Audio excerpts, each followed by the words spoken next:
Okay. So Stephen and I are going to talk about, this is Stephen Roth and I'm Kate Klemer. We're going to talk about, well, first I want to hear from Stephen about you, what your experience has been like being in a craniosacral training with Clara and Shannon and experiencing it switching with these new COVID experiences. Yeah. Well, first, I think there's a lot of gratitude for being with a group that decided not to stop. Now, I understand why certain classes stopped. I don't think that's wrong or right. But the fact that we figured out a way, our teachers, our tutors, and us as class members figured out a way to carry on with our foundation training through this is no small feat. And just, again, being so thankful as I come to the end of this, I'm almost done with this foundation training. It actually reminds me of something that happened when I was in massage school, where I was working with a classmate who I was really close with. And I was working on her, and we were doing myofascial work, and that really started to come pretty naturally to me. And we had a very powerful session, and a lot of emotions came up for her. And after we were done, we were like, we need to go outside and kind of just decompress for a minute. And I had given her a session, but she hadn't yet. We hadn't exchanged yet. And her instinct was, I got to get out of here. I got to be done. I need some time to process it. And I sat with her for a while and we talked it out. And I went and I got our teacher, an amazing teacher. And she was so sweet and gracious and so supportive. And she looked at my friend and she said, "This is a really important moment for you as a practitioner. And it's a skill to learn how to both hold a process and continue on with what you need to do." And she was like describing this concept that, if you can find it in you to come back upstairs and give Stephen a session, I think it's going to make you a stronger practitioner.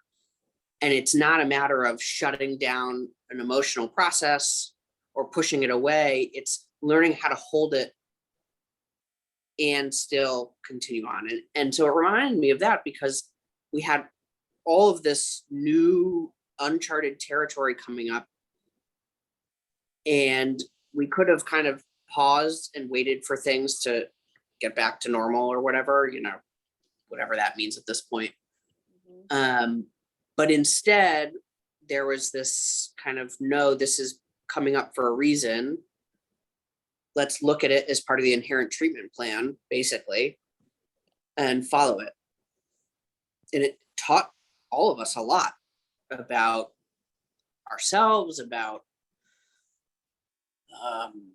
flexibility, about what cranial work really is and how it works. And it was just pretty magical. I mean, not without its challenges, for sure. I mean, trying to adapt those first few months, I checked out. I didn't do any practice sessions. I really struggled, and trying to learn how to engage with Zoom classes, our teachers trying to learn what an appropriate balance of using Zoom was, how to supplement the hands-on work.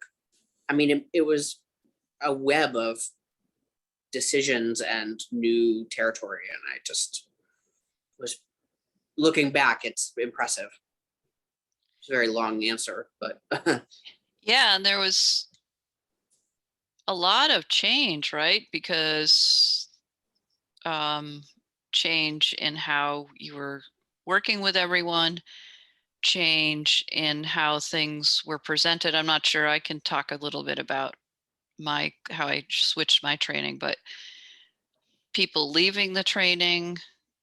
Yeah, we lost a number of people from the beginning. We started with 13 and we're down to 6. Yeah. Yep. You know, a lot of unknown. Yep. You also miss out on, and I don't want to, I hesitate to say miss out on being in the field because, and we can get into this later, there are effective ways to establish and hold the field over Zoom, but Mhm. it's not the same as being in a physical space for 5 days in a row. That's how our classes were, which was magical to me. It was like almost like a in residence training retreats. Yeah. And being in that space was so crucial to our own healing that comes through the learning process, to the actual perceptive, sensitive kind of development. The way it forced us to organically forced us to see patterns and processes. I mean, and again, as we start to talk about, what it means to do cranial work from a distance and what are some of the pros and cons, that could be one of them. But in terms of an education, that was a real struggle to miss out on being together. Yeah. It's just the social bonding aspect of being in a training is really such a resource, right? Yeah, and we talk so much about the social nervous system, and it Hmm. gets completely turned on its head over Zoom. I mean, Yeah. Yeah. it's a whole new way of interacting, and it's Yeah. much easier to dissociate. It's much easier to keep yourself removed. I mean, it's like yeah, it was a real learning experience. Yeah. I remember in my first training way back in I think it was 98 to 2001, my biodynamic training anyway. There's just something about when you had some things arise that were difficult to have somebody sitting next to you, or put their foot on your foot, or put their hand on your shoulder, and not really necessarily say anything but just be with you. And that part of the training, not having that, must have been in your foundational training. Well, and the Might have missing out been. on the hands over hands. And, Hmm. it's fascinating too, because our first 3 modules were fully in person. So we had exposure to what it would be like in person. And I remember, I think it was our first module,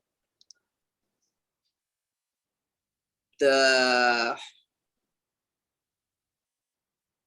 course of the first few days, the sequence of events, where we're really basically at this point learning about physical and attentional space, the relational field.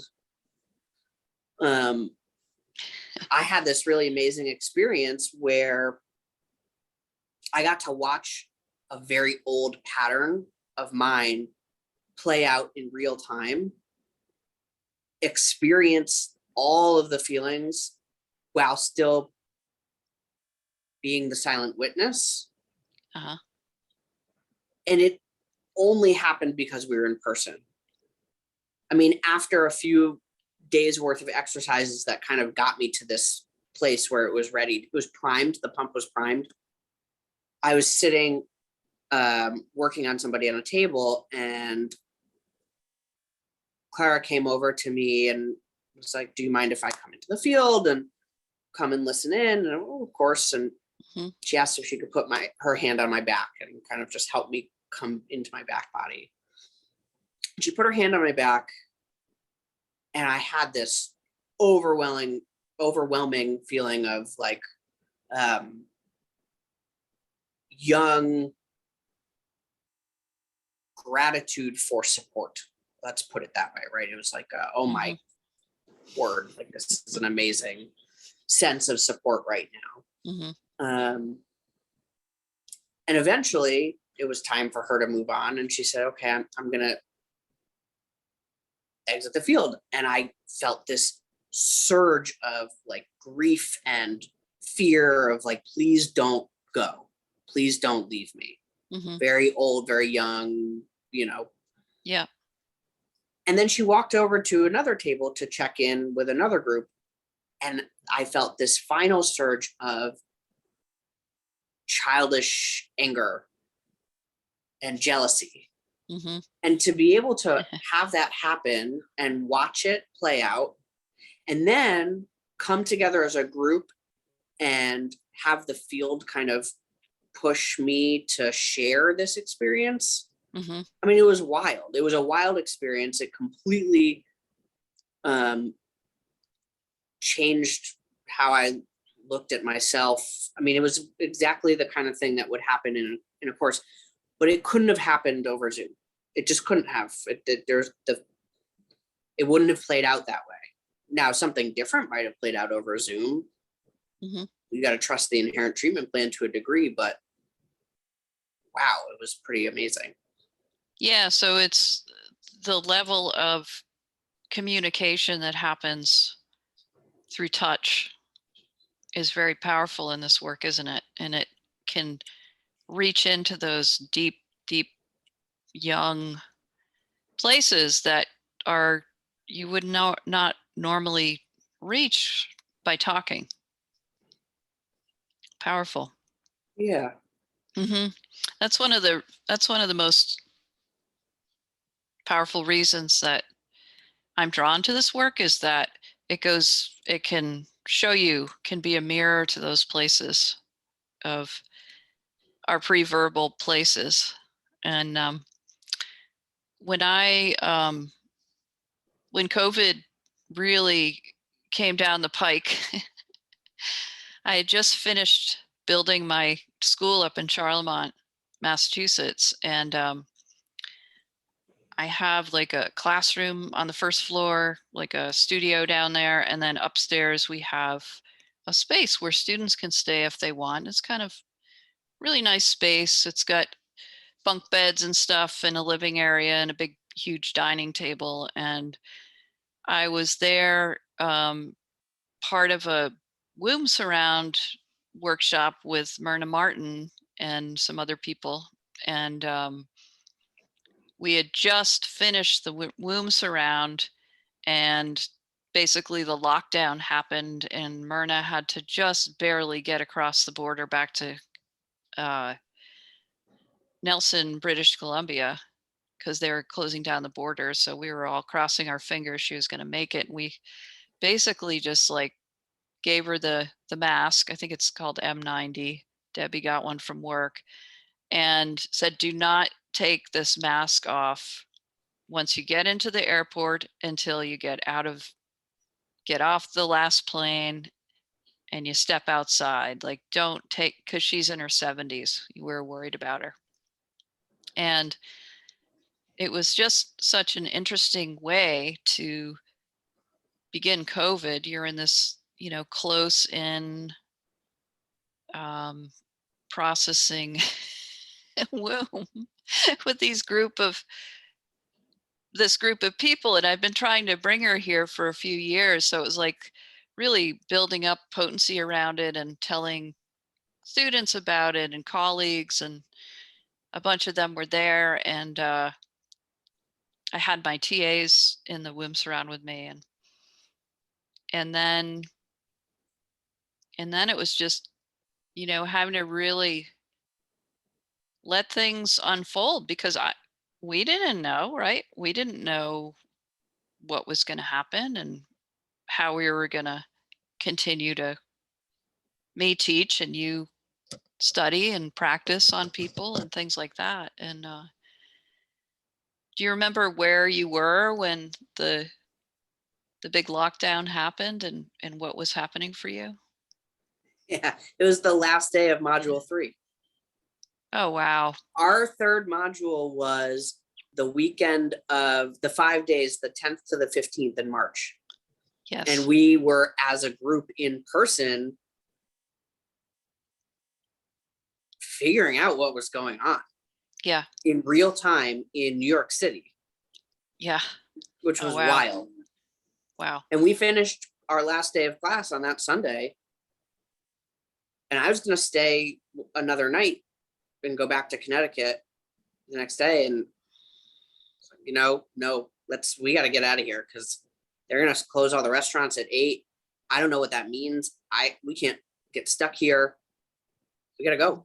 Mm-hmm. And that was Wow. it. And, it's so interesting too, because in the not knowing, all of the prescriptions for many months to deal with COVID, all the solutions were very narrowing prescriptions. Mm-hmm. I mean, just everything from lockdown to masks. And this isn't a commentary on the efficaciousness of these decisions. It's just, if we talk about it in cranial language, like they're all very narrowing, closing, activating solutions. So Mm-hmm. how interesting it is to navigate that while being in a training to learn how to widen and deepen and find space. It was this interesting. Yeah, I have a little different frame on that because, well, how old are you? 30. 30. So I'm going to be 58 in a couple of weeks. And I kind of looked at it as this like giant exhalation still point of everything going into dynamic stillness, really. And because at first, being at my age, and it's different, I thought it was like this great opportunity for everything to just really slow down and people to get off the little hamster wheels that they're on a lot of the time and have time and space. And of course, it was a really long time to do that. But in the beginning, I was like really appreciating it and appreciating how much less cars there were on the road and less flights and just people on the go. And but I like exhalation still points. My system, I've been told, has a preference for those. So, and I think as I'm getting, if I was your age, I definitely would have been like, whoa, this is really hard. At my age, I'm kind of in this place of, this is really great. I really like this, just having some time. And I actually moved my practice online shortly after that. And I'd already been doing quite a bit of nutrition online, but I moved the craniosacral work online and saw some people that were in some big difficult times and just, gave them sessions and just to help them out, and it was free. It wasn't like an insurance thing. And then I was like, this is really great. I'm going to keep doing this. And I did continue that until July. And then I started seeing people in person. But now I do online sessions and in-person sessions, and they're both great. And I think they're both really useful. I've been able to work with some moms and babies that were born during COVID that online that, one is in Texas and the other was in New York, and I would not have been able to see them in person, and it was so effective. Well, and as somebody who has started seeing you in person and now basically has only seen you online since you switched,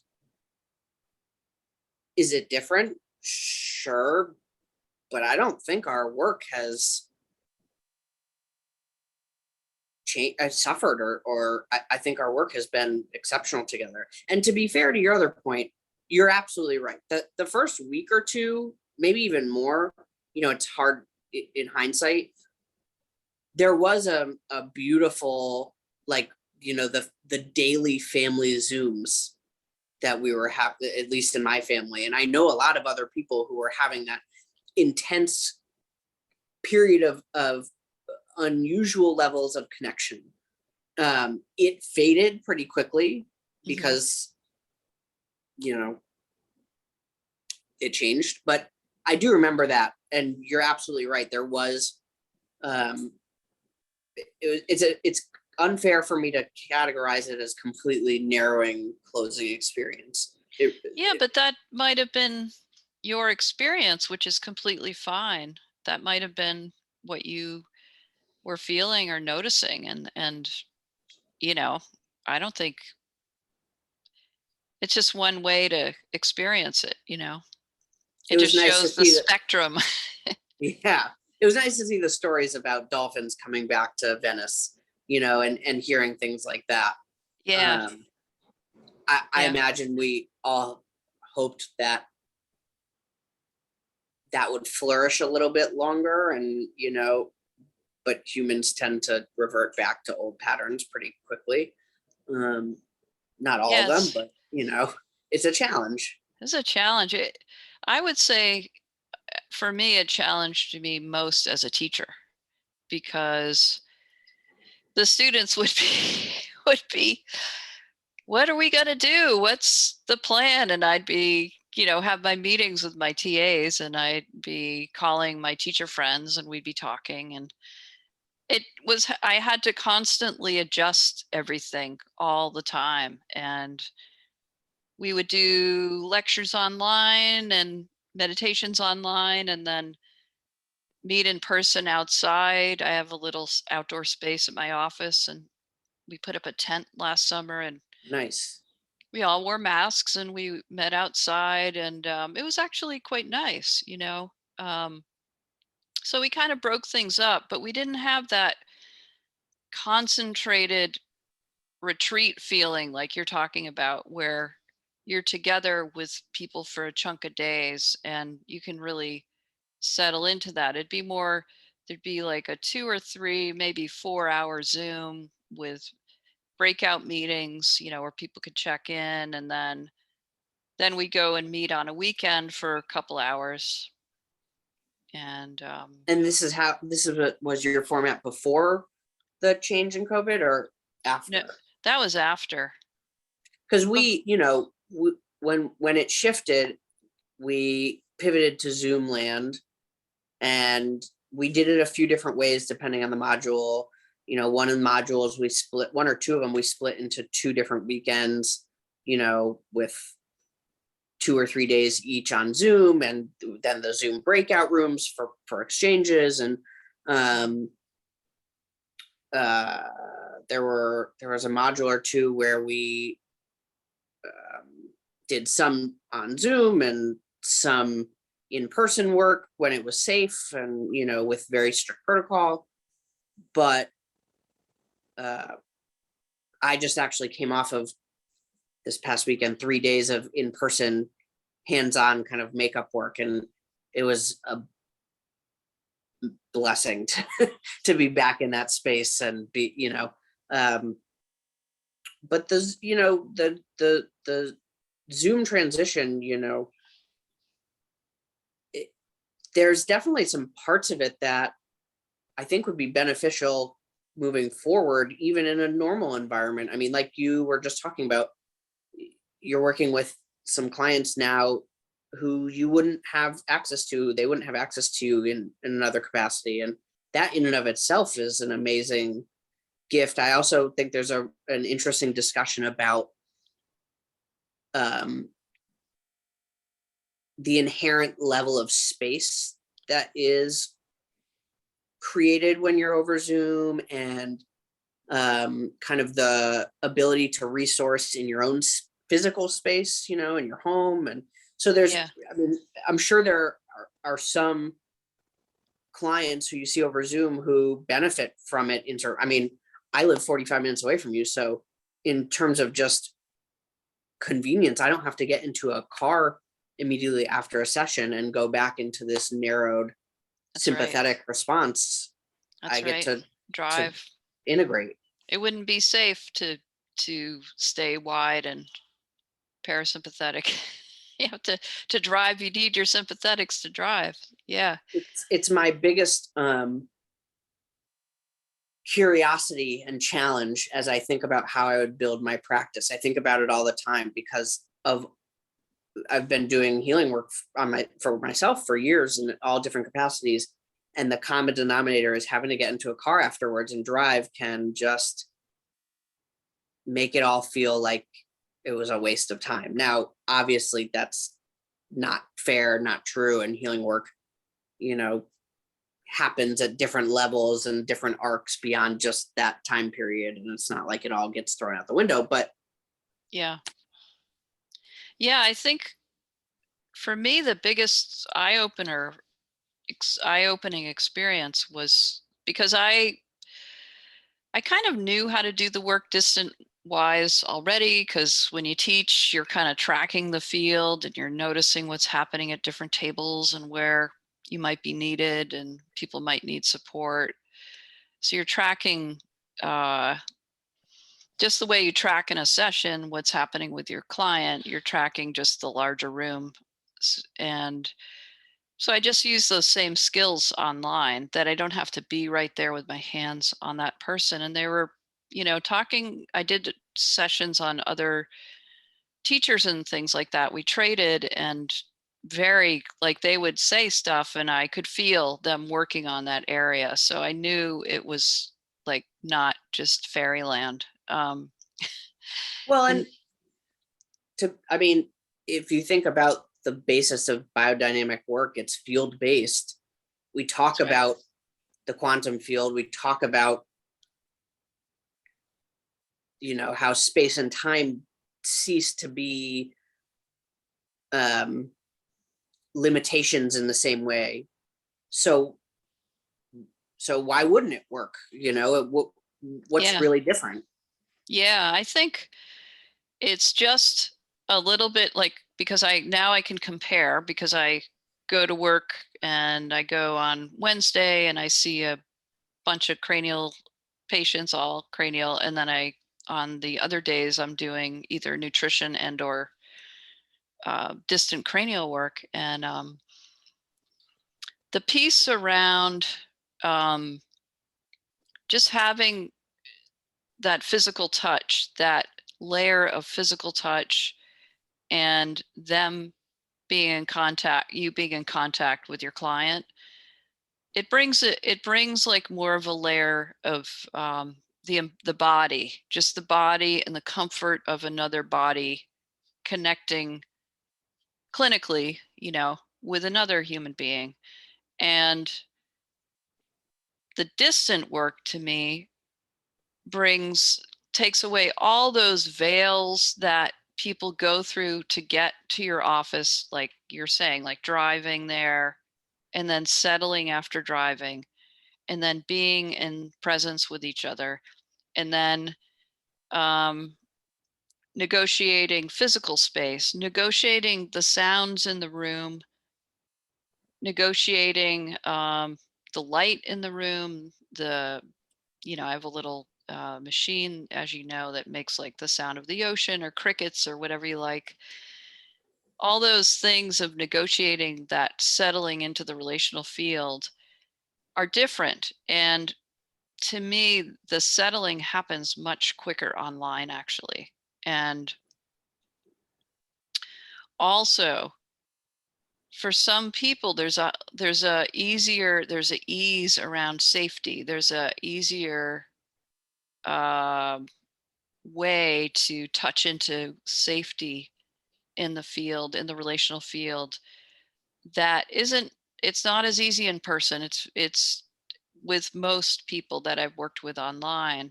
And the most powerful experience that I had was working with babies online with the mama, with the baby, and they're in their natural environment. They can do whatever they want. They can go play or come back, and so they're in their environment. So there's none of the work that you have to do around baby being like, where am I? Who is this person? Is she going to give me a shot? I always tell babies, I'm not going to give you a shot. I'm not that kind of practitioner, even if they That's can't good. talk. So they know, you know.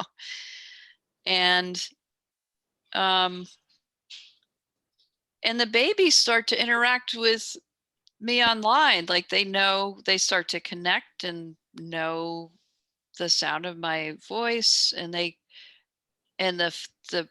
tracking what has happened with one of the people that I worked with graduated from my training a few years ago and had a baby during COVID. And so we could track together. She was able to name what was happening in herself and baby in a craniosacral kind of way.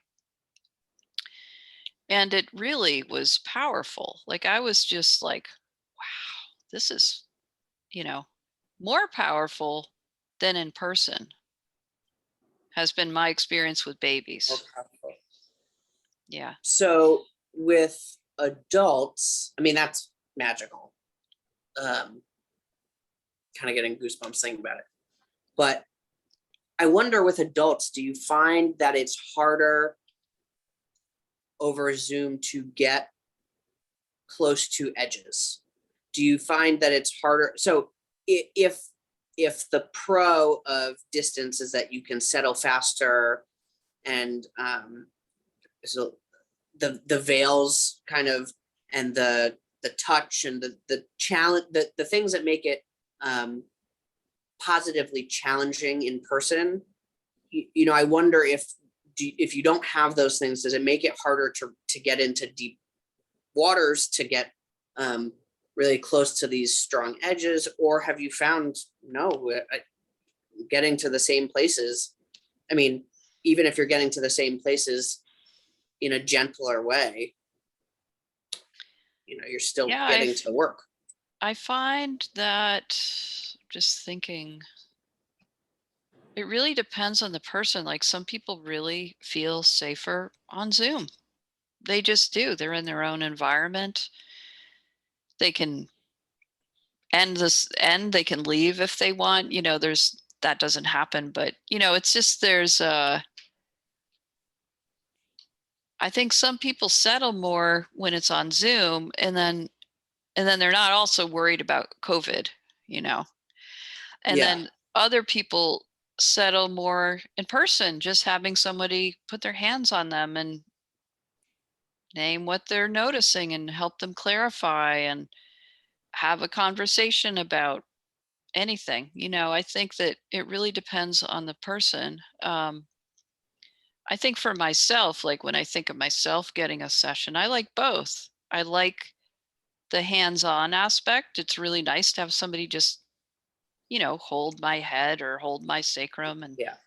it just feels nice to have somebody do some hands-on cranial work, because I am kind of a mid-tide oriented person, a structural training person.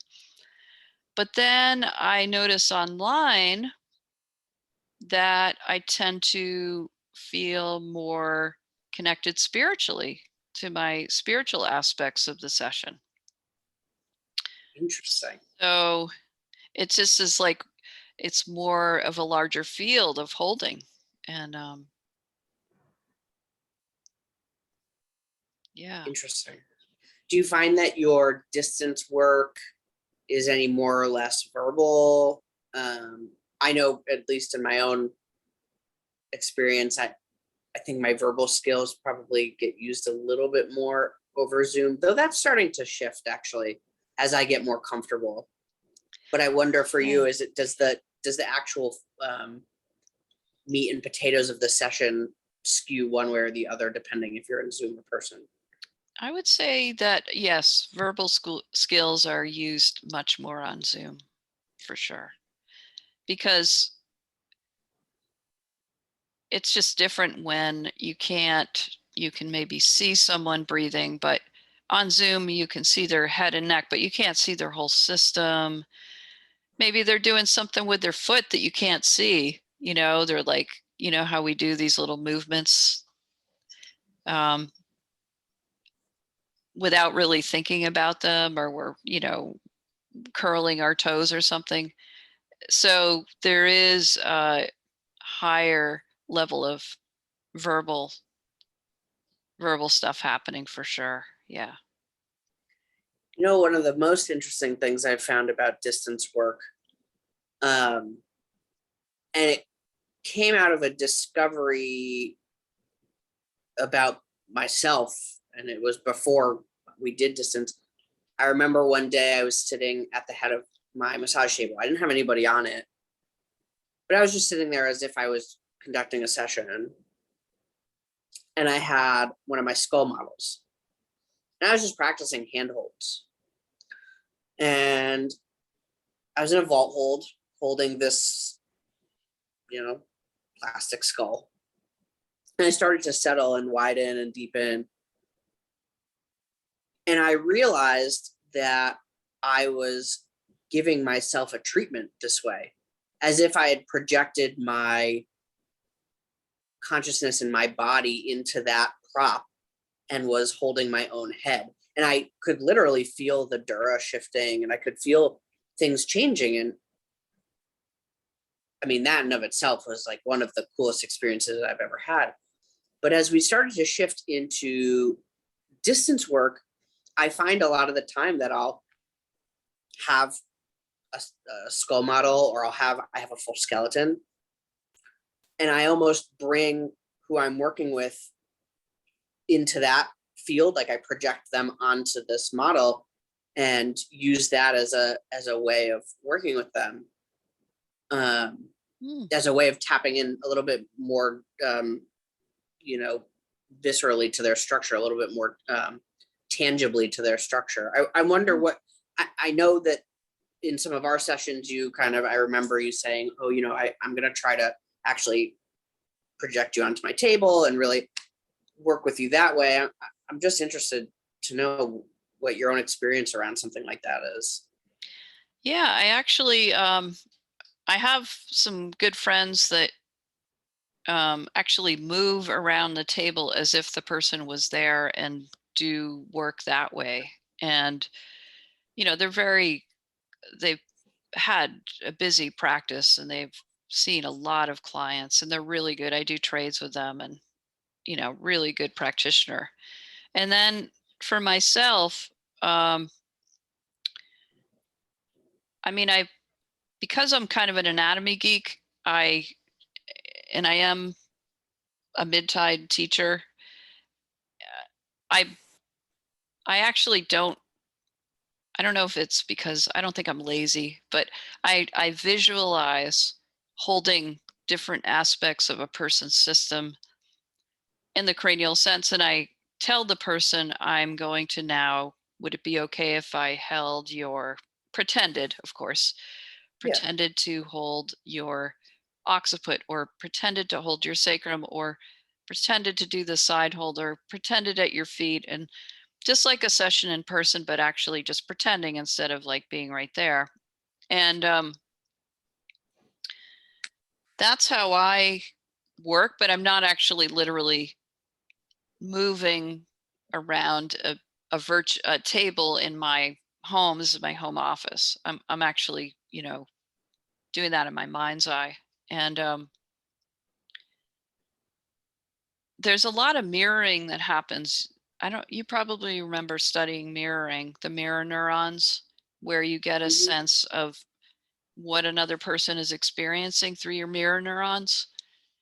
And so I think a lot of what we're utilizing online are the mirror neurons, and it's just taking that to an exponential quantum physics level. Yeah, that resonates really strongly with me. Even before I was in massage school or had a propensity or a desire to do healing work, my intuition really expressed itself in the mirroring. I would put my hand on somebody, like a friend, and just like start massaging them. They'd be like, oh, how'd you know? Like that. And I was just like, I just knew, and I could feel it in my body. In massage school was challenging because I was less developed in boundaries. So I would tap into those feelings inside myself as a way of, knowing, but I would actually take it on. Yeah. Now in a session, I can feel what's happening. I mean, my biggest ability to perceive is what I feel in my own body, but it's not because I'm taking it on myself, but yes. That's kind of like an unspoken thing that we do in our work, is that's how we know what's happening with the other person. We feel it in our own system. We stay differentiated from it. We know it's not Right. ours. That's the key, because if you can really feel lousy, somebody comes in with a migraine and you're like, whoa, but you stay differentiated from that, and you stay in your back body and your practitioner fulcrums. And that, I think the power in that is that when you're with someone who can stay differentiated from your pain and on any level, and be with you through that and witness that, that's a huge part of the healing process, I think. Yeah, absolutely. I mean, I would say probably one of the most essential components of a practitioner, of a healer, not just of cranial work, but just no matter what your modality is. I mean, it's also the hallmark of a codependent relationship, right? It's Yes. not being able to be differentiated from your partner. Yeah. And by virtue, you both get sucked into one direction or another. Yeah, and that's almost impossible not to get sucked in, but the fact that you can even notice when you're getting sucked in is pretty damn good. Oh yeah. It's more than half the battle. Right. Oh, I'm getting sucked into that again. Whoopsie. I mean, I still ask all the time, oh, is this mine, or is this my clients? I mean, you have to actively pursue differentiation, right? It's not just, sometimes as I get better at this, oh, that's not mine. But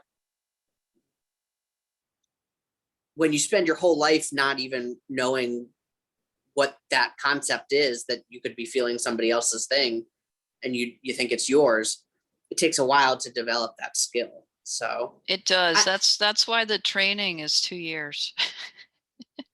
Yeah, part of the training. And I know my teachers have said that Franklin talked about kind of 5 years of doing this after a training to really start to absorb the work. And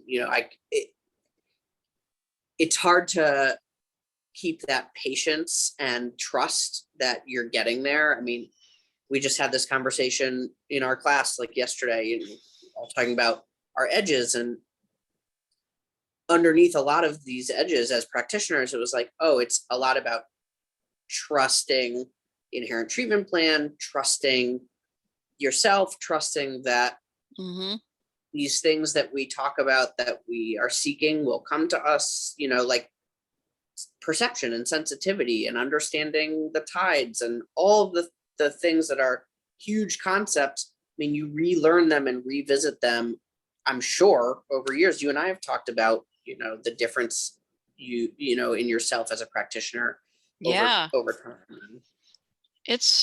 That is really the crux of the work, is really trusting your midline, your experience, your blueprint, and that's the practice of this work. Because when you go online and you look up biodynamic craniosacral or craniosacral therapy on Wikipedia, which I don't know why I did this, but I did this recently. Self-injurious behavior. And that's your mirror out in the world of our profession. That's one mirror, but that's a pretty powerful mirror in terms of the mainstream. And so, I think you're feeling a lot when you're giving sessions. If you're a TA, you know, you're kind of, when you're assisting a training, you're kind of the eyes and ears for the teacher. They're tracking the room so the teacher can be aware of what's happening in the field, and the TAs are helping settle the larger field of the classroom as the teacher's lecturing and things like that. And then you go out in the world and there isn't a lot of support that, hey, what you're feeling is, that's right, that's what you feel, and that is right on. You know, that's your experience, and that is your perception, and that's your spectrum of, you know, pink to red to blue to green, you know, that's your, and that's valid. And it's, that is a very, very different way of working, because in a lot of ways of working, there is a right way and a wrong way. I mean, I know in chiropractic school, there was that kind of, you got tested and all these things. And in this work, it's more, no, set up the surround, be with yourself, get to know yourself really well, and then be able to name what's happening for yourself as a daily practice so that you can stay differentiated. And then whatever you're perceiving during sessions is your perception, is real. I mean, that's the hands over hands affirmation, and with teachers and TAs, so crucial to that. And it's very interesting to observe. I've been really lucky in my life to have exceptional teachers and exceptional educational experiences. And I like to think that I can articulate and understand what really good teaching looks like. Mm-hmm. And what I noticed about this particular training, one of the reasons I was so thankful to have you as a mentor and to have my teachers and TAs, there's a very tricky, delicate balance that I think Franklin really tried to achieve, of creating a structured curriculum while still, a structured curriculum around something that inherently is structureless in a way. And I don't want to say structureless completely void of structure, but it's like trying to put a framework around improvisation. Right. And I saw some of my classmates really struggle with this inner conflict of, how do I adhere to the work and do the steps to be right versus wrong, while also having an organic experience of my own and trusting the inherent treatment plan. I mean, even simple things like, hey, in class today, we're going to do a session where we're focusing on this handhold. Mm-hmm. Well, what if in the session, your inherent treatment plan says, hey, you should actually go do this handhold. You should actually go work here. Mm-hmm. And I would see students not really struggle. I see classmates struggle with, well, what do I follow?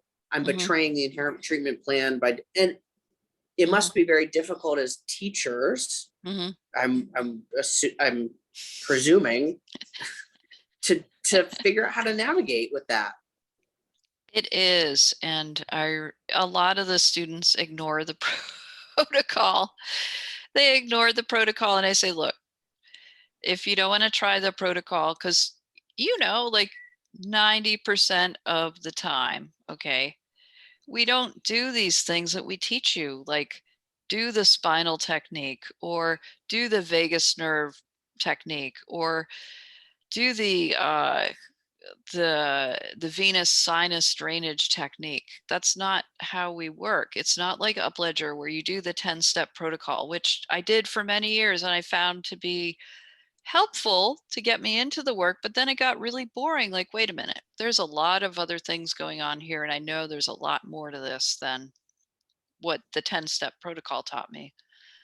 And so we have to, as a teacher, what we're doing is kind of like teaching you, if you're driving your car, riding your bike down a road, what that sign is, what that sign is over there, and what that mountain is over there, and what that star is over there and what road this is, and just to name particularly the anatomy, because that really keeps you grounded and differentiated and clear. And if you're not in the anatomy, particularly of the guts or the nervous system, it's less activating.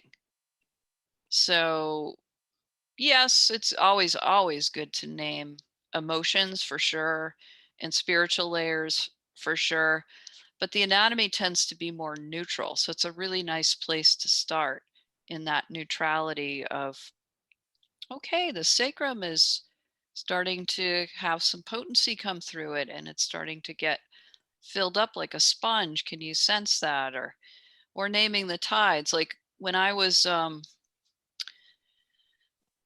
New York, I was assisting a training with Franklin, and I remember going at the Meta Center. I went into the room and there were a bunch of students trading, and I just got down and sat next to a table, and I just put my hands over my friend Gregory's, and I just said, okay, can you feel it coming in? Here's the mid tide. Can you feel that expansion of an inhalation? I just helped name it for him, and then showed him how I felt that in my hands.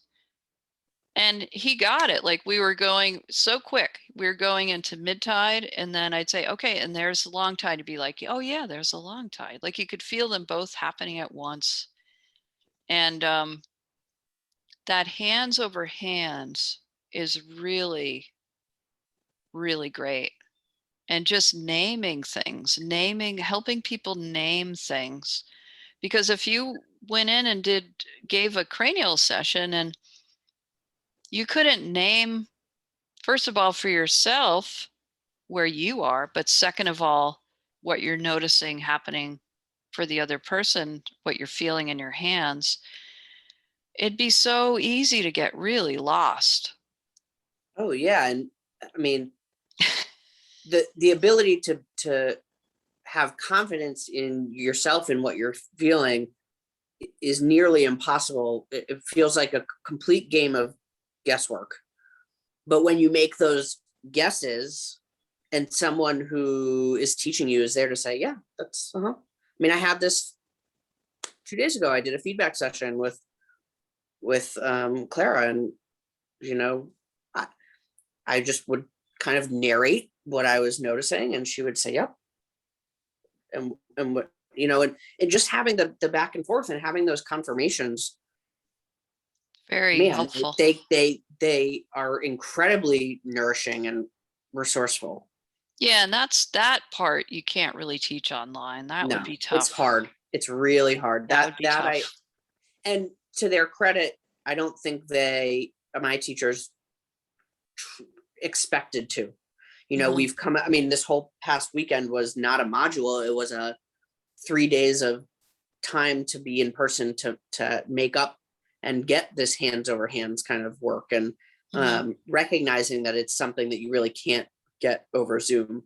So I think this hybrid approach that we're going to see works really well. I want to segue to something that I think you started to allude to that I find, you know, was kind of the impetus for this discussion.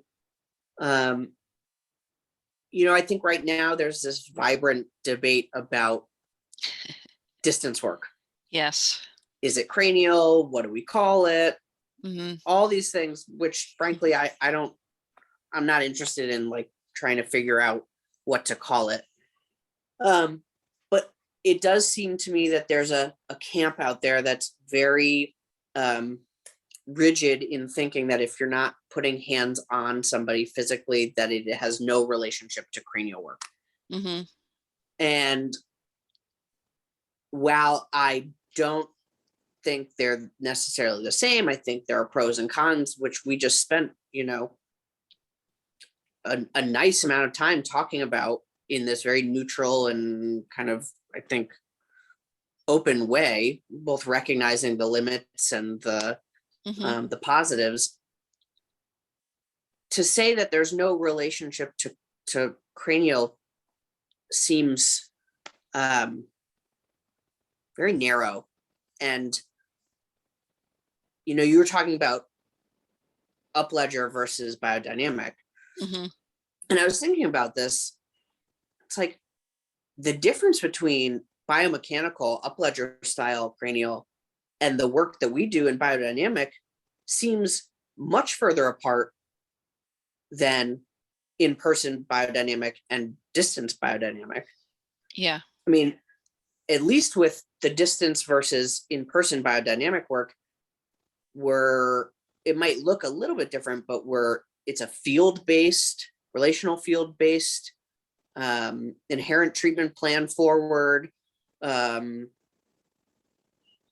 more passive, less active doing, less protocol based. In that way, it's so much more similar than, but we call upledger craniosacral and biodynamic craniosacral, they're both considered craniosacral. Yeah, I mean, I think that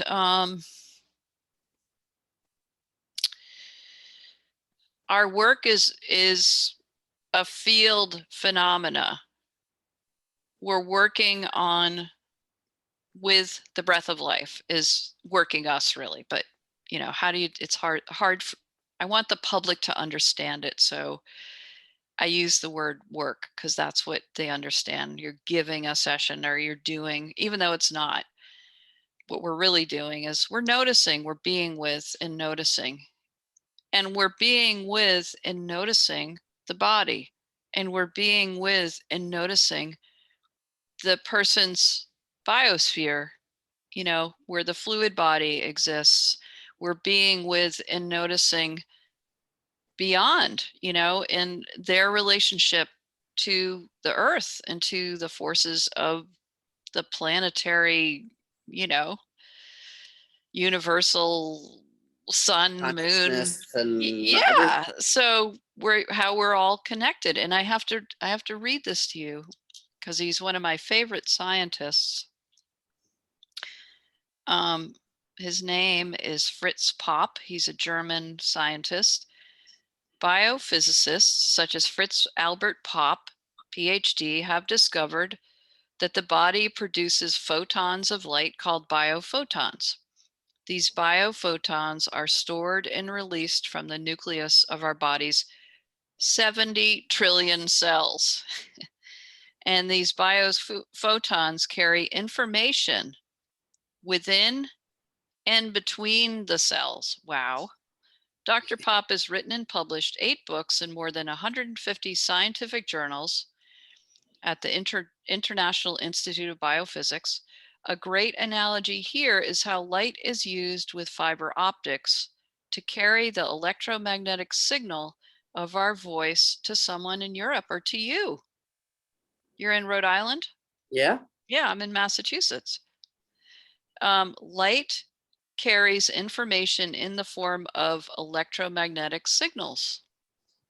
Scientists have calculated that one color of a beam of light can carry 200 terabits. A terabit is 1 trillion bits of information per second.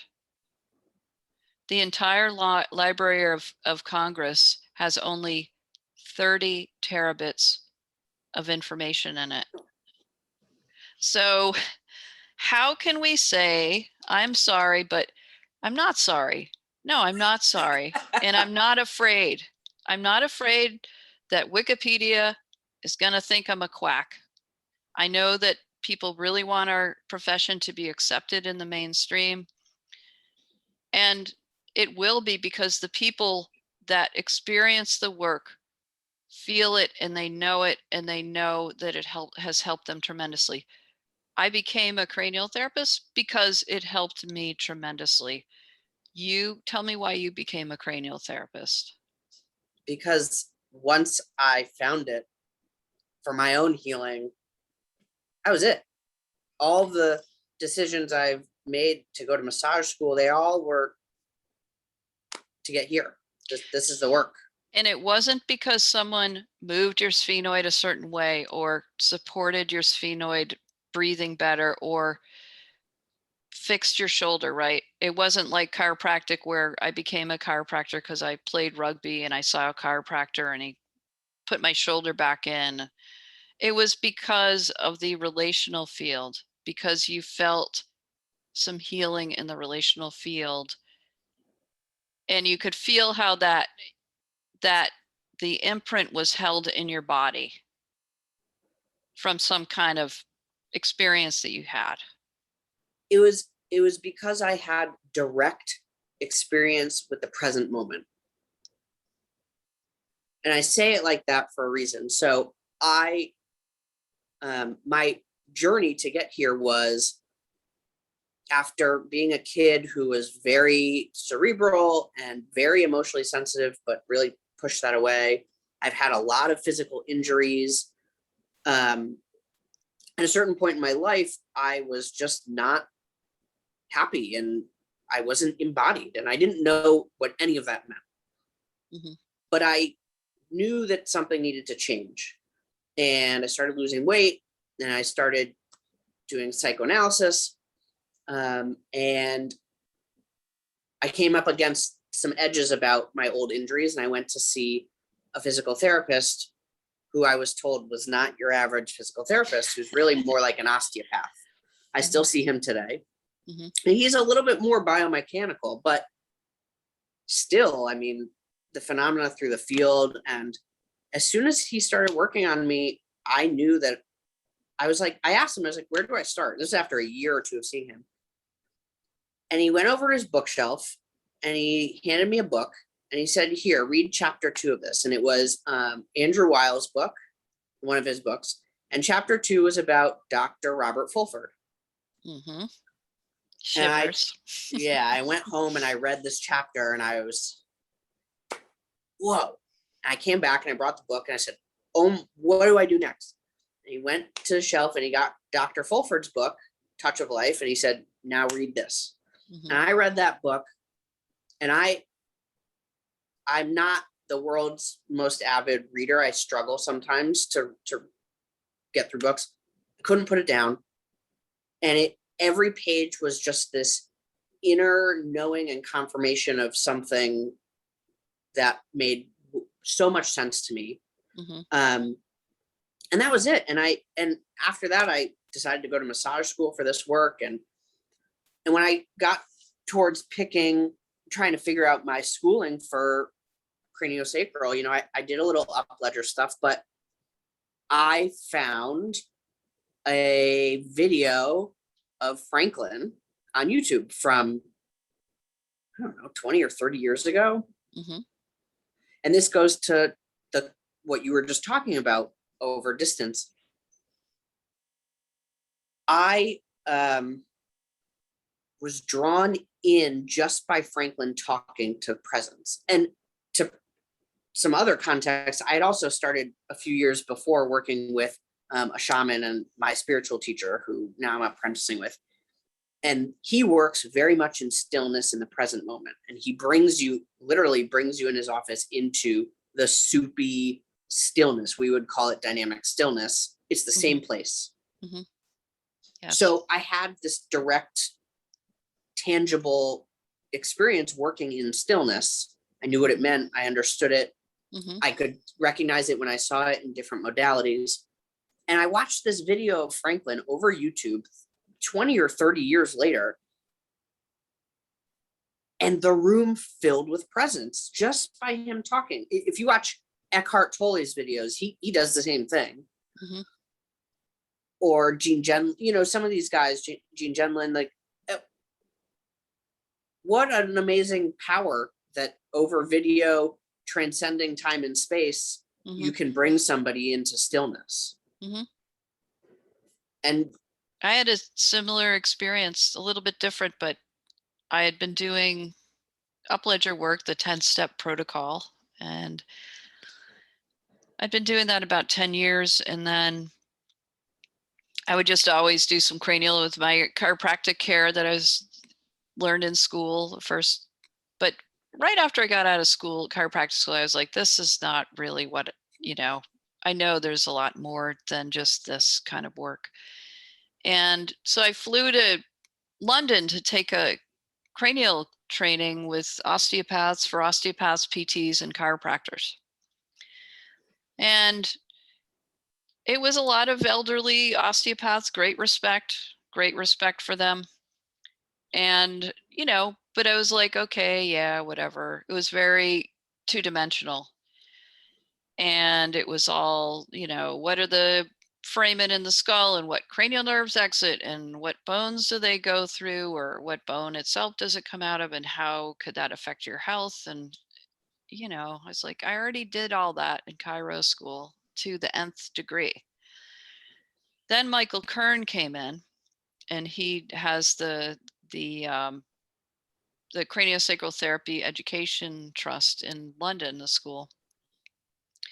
And he did a demonstration and it was such a contrast to the other teachers that I was just like awestruck. It was like like diving into a beautiful pool of water, because I'd been learning so much in school that was just so two-dimensional, and studying cadavers, and then it was like, he's talking about us as if we're alive. He's living the way he's talking and being as if we are live beings being breathed by the breath of life. And I didn't know that's what I was feeling, but I was like, went over to him and I said, are you going to teach in the United States? I want to take your class, and he said, as a matter of fact, I'm going to be in Boston. And I, perked right up and begged to get into that training because it had like 30 plus students, and I had to beg. Somebody backed out of it and I jumped in.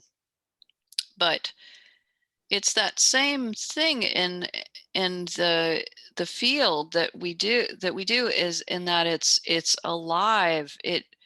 It honors I hope this doesn't offend anybody, but I like to use the term the Holy Trinity, and that it's you, the practitioner, the person on the table, and the breath of life. And you're both really being with the breath of life, and the language of the body a little bit more, anatomy or the tides or stillness or dynamic stillness. Now we're bringing in, regulation of the nervous system and bringing in the ventral vagal concepts into the work. And it just is so much more with great respect of who we really are. The way it's studied, it's like who we really are as beings. Instead of traditional, which is more chopped up, Western, chopped up into little pieces of the humerus, and which is good and all, but coming out of my chiropractic experience, it was such a breath of fresh air. The breath of life was a breath of fresh air because I felt it all these years anyways in nature, because I love being outside. Now you got to learn how to articulate what that feeling was, how to sense it in other places, how to hold space around it, with it, how to sit in it. Yeah, and I'd been doing that already in my work, but it just was like, oh, that's what I was doing. Oh, that's what that is. I had people I could talk to about it and have create some language around it. And I will say, as somebody coming, I came from massage school, but I'm jealous of your background and strength in anatomy and the work with cadavers. Like that is something that I would like to have a deeper knowledge of. But like you said, if now you can put it behind the curtain, right? You have it there. mm-hmm. and you can orient to it when you want to, and you can orient to other things when you want to, but it's not the singular two-dimensional view through the lens through which you view this work, or, you know. Yeah, and there's amazing resources now for anatomy. And honestly, I'll be completely honest about my anatomy experience. It was a really good experience, but it was good in that it helped me process death, because I Yeah, had some big trauma around death. Like, this is kind of intense, but I lost my father when I was a kid in a car accident, and it was very fast. And so I had, when I was in Cairo school, I was 8 when that happened. And then when I was in Cairo school, I was, like 22 years old. So I really had to like interface with, I was in a room filled with dead people, and there were 6 of us, and I had to do some work around that. That So I wasn't really completely present during my cadaver lab, even though it was 6 hours a week. You know, there was formaldehyde and my fingers were tingling, and you guys, like, you could watch a video of somebody that knows how to dissect and does like a really perfect job. Like, we didn't know how to dissect. We were just yeah, following what the pathology or the anatomy teacher told us to do that day. And um, then we'd cart Major Sam, is what I called our cadaver. We thank Major Sam. We'd cart him back into the big fridge, and then bring him back for the next class and wrap him up back up in his casing thing that he was in. But there's so much you can still learn all that stuff. You don't need to do it the way I did it, which was pretty rigorous and intense. Like, there's that app that you can, if you have a yep, touch screen, you can. yeah. I have it. It's been a magic, and you can put on different layers, and you can. I also found a few months ago on YouTube a short series that I think the BBC did with the the medical examiner who created the bodies exhibit, and Oh yeah. he does a dissection on this program with an assistant, and there's a pathologist who's talking about it, and they have nude models that they do paintings on, and it's like it was a brilliant way of creating an educational experience that helped people learn, people who have different learning styles learn. And thank you for sharing what you shared. I mean, candidly, I've had very limited experience with death. The people I've lost in my life, I kind of had wasn't overly close with them, and I've never been around a dead body. And I mean, Yeah, when you go I through it when you're a kid, it's like you have these little kid perspectives on it that, you have to like update when you're an adult, and kind of like update your perception as a child to an adult perception. And sometimes you don't know that you're carrying those around until you bump, like a bumper car, you bump into something and you're like, oh, I didn't know I perceived it that way, and I need to update to tell my 8-year-old what really happens when someone dies, and that kind of thing.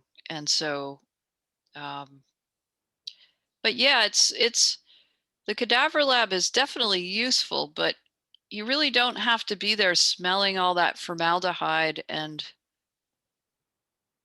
cutting a person who gave their body to, for so you could learn. You don't need to do that. Number one, I think one of the biggest things, I'm actually teaching an anatomy class online starting this fall, but one of the biggest things, it's on my website, is that it doesn't look anything like the textbooks. It Yeah. looks, you can't. One time I got to be in on a surgery for one of my patients. I referred her to, this is like years and years and years ago, to a neurosurgeon. And she had weakness in her hand, and she had diabetes. So she had some neuropathy in her cervical spine, the nerves that go to her hand. And she had a spur in her neck, or a disc. I think it was a disc.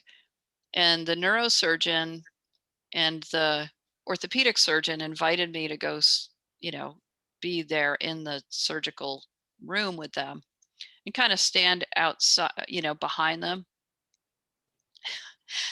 I kissed the ground these guys walked on. I still do, because I was watching the surgery. I had my little mask on. I was actually tracking the tides for the client, which she said really Oh, that's helped her, fascinating. really helped her a lot. And I was like, how do these guys know it all looks the same? Like, that, is that a nerve? Is that an artery? Is that a vein? Is that a lymph? You can't tell. It's like, not to They're not be, they're not not, colored with different colored no, pencils. not to be crass, but it looks like steak, and they did an incision through here and took the bulging disc out. And I just was like, these guys have courage. They were cute, cool as cucumbers, and to go in there, and now, she didn't lose any weakness in her hand because of what Wild. they did. So the anatomy is, don't feel bad at all that you didn't go through all the stuff I did. You can learn all that stuff on your own. You can take classes. This guy Tom Myers does a lot of interesting stuff. Yeah. My parents bought me anatomy trains for a birthday present once, and I haven't had time to sit down and go through all the videos, but I have them. But now I think you might have another student in your anatomy class now that I know that. Yeah, it's kind of good. I talk about esoteric anatomy too, and it's not just completely, blah, boring anatomy, which is just learning names of things. And Well, and it's interesting that you mentioned that, because as we were sitting talking about this, in my head, I was like, oh, wouldn't it be great if somebody taught a biodynamic approach to just an anatomy course with a biodynamic lens, and yeah, here we are. here it is. Yeah, yeah. Well, I think, is there anything else that you want to contribute No, today? I to borrow a phrase from my teacher Shannon, it feels like we've landed at a nice spot, and I mean, I'm hoping that this is the first of many. So, in the interest Yeah, of keeping them digestible and timely, and having lots to talk about in further sessions or podcasts or whatever we're going to call these. yeah. Um, I'm gonna create a, I'm gonna put it up as a podcast, and I'll put it up on my YouTube channel, and see if I can manage posting it on Instagram and Facebook. But if I can technically figure out how to do that, maybe you could help me with that. we'll work on it. We'll see what we can do.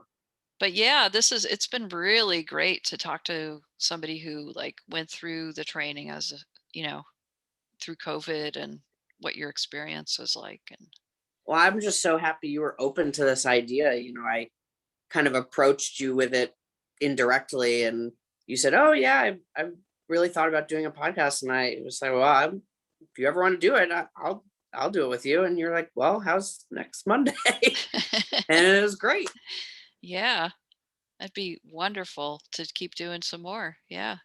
Yeah, we'll bring some guests in and Yeah, have really cool conversations. I'm super excited. Good. Good. Well, thank you. Giving you a virtual hug. Yeah, one right back to you. Okay. All right. Well, you have a great one. Take care. That's our sign off. Bye. Bye.